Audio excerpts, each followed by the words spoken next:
sun rose over the horizon, casting a golden hue across the vast expanse of the Levant. It was the year 1260, and the world stood on the brink of cataclysm. The Mongols, unstoppable in their conquests, had swept through Asia with the ferocity of a storm, leaving cities in ruin and empires trembling. Now they turned their gaze westward, towards the heartlands of the Islamic world. But fate had other plans. In Cairo, the capital of the Mamluk Sultanate, Sultan Qutuz gathered his generals in a grand council. The Mamluk court was a place of martial splendor, where former slaves had risen to command armies and govern lands. Among the assembled was the formidable Baybars, a warrior whose name struck fear into the hearts of his enemies. The Mamluks were no strangers to war. They were slaves turned soldiers, men who had risen from bondage to command armies. They knew that if they did not stand against the Mongols, their lands, their people, and their faith would be lost to the ravages of the horde.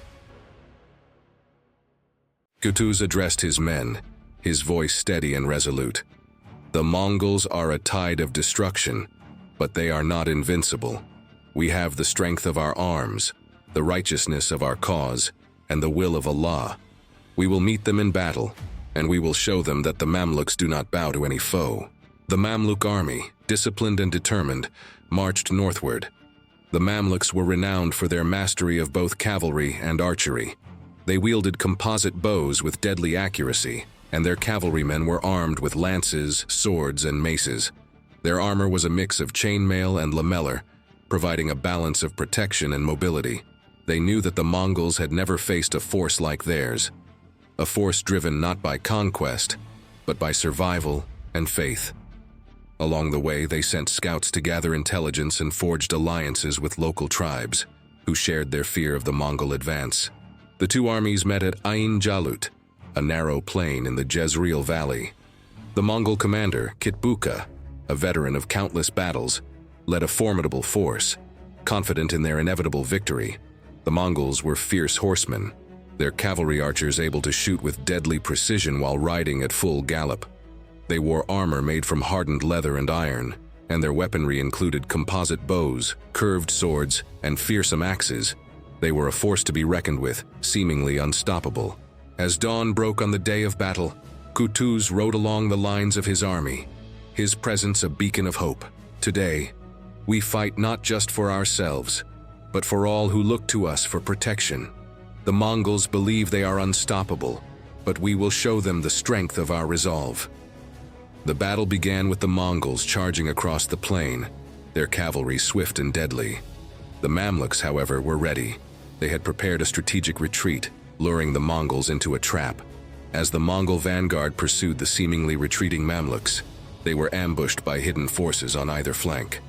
The Mamluk archers, renowned for their skill, unleashed a deadly volley of arrows, disrupting the Mongol advance. In the midst of the chaos, Qutuz rallied his troops with a fierce cry, "Wa Islama! O my Islam!" His voice echoed across the battlefield, reigniting the determination of his warriors. Baybars led a countercharge, his sword flashing in the sunlight as he cut down Mongol soldiers with ruthless efficiency. The Mamluks fought with a ferocity born of desperation and faith. The Mongol archers, famed for their ability to shoot in any direction even while riding, tried to regroup, but the Mamluk cavalry pressed their advantage. The sound of clashing steel and the cries of the wounded filled the air. The Mamluks' heavy cavalry, armed with long lances and clad in gleaming armor, smashed into the Mongol lines, breaking their cohesion. The Mongols, unaccustomed to facing such disciplined resistance, faltered. Kitbuka fought valiantly, rallying his men, but the relentless Mamluk assault began to overwhelm even the most seasoned of his warriors. Baybars, with his keen strategic mind, saw an opportunity to turn the tide decisively. He ordered a feigned retreat, a tactic the Mongols themselves often used. The Mongols, thinking the Mamluks were fleeing, pursued them with reckless abandon. It was then that the Mamluks sprang their trap. Hidden reserves emerged from behind hills and thickets surrounding the Mongol forces. The Mongols, caught off guard, found themselves encircled. The Mamluks' elite cavalry units, known for their discipline and coordination, executed complex maneuvers with precision. They struck the Mongols from all sides, their swords flashing in the sunlight as they cut through the enemy ranks. The Mamluk archers, positioned on higher ground, rained down arrows upon the trapped Mongols, their bows twanging in unison.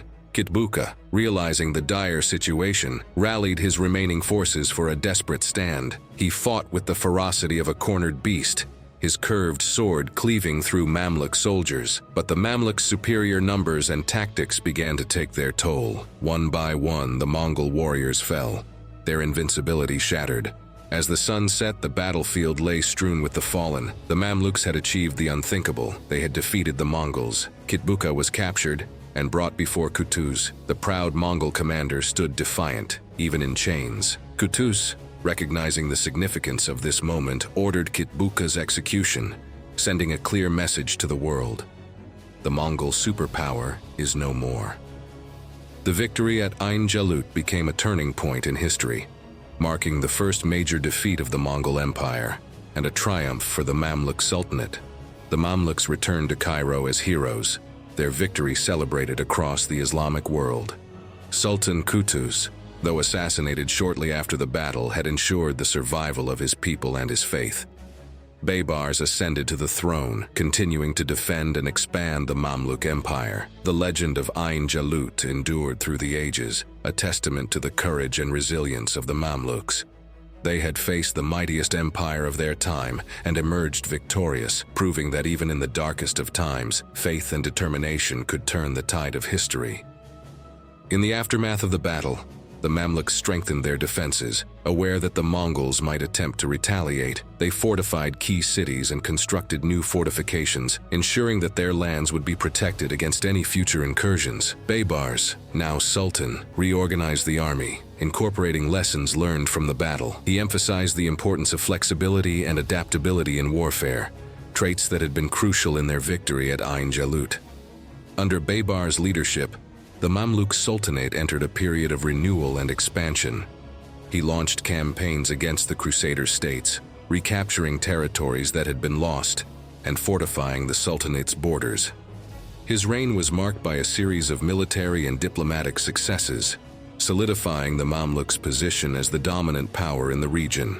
The Mongols, meanwhile, were forced to reassess their strategy. The defeat at Ain Jalut had shown them that they were not invincible. They withdrew from their westernmost conquests, focusing instead on consolidating their holdings in Persia and Central Asia. The myth of their invulnerability had been shattered, and the Mongol Empire began to fracture as internal divisions and external pressures took their toll. The Mamluk victory at Ain Jalut resonated far beyond the battlefield. It inspired other nations to resist Mongol advances, sparking rebellions and uprisings that further weakened the empire.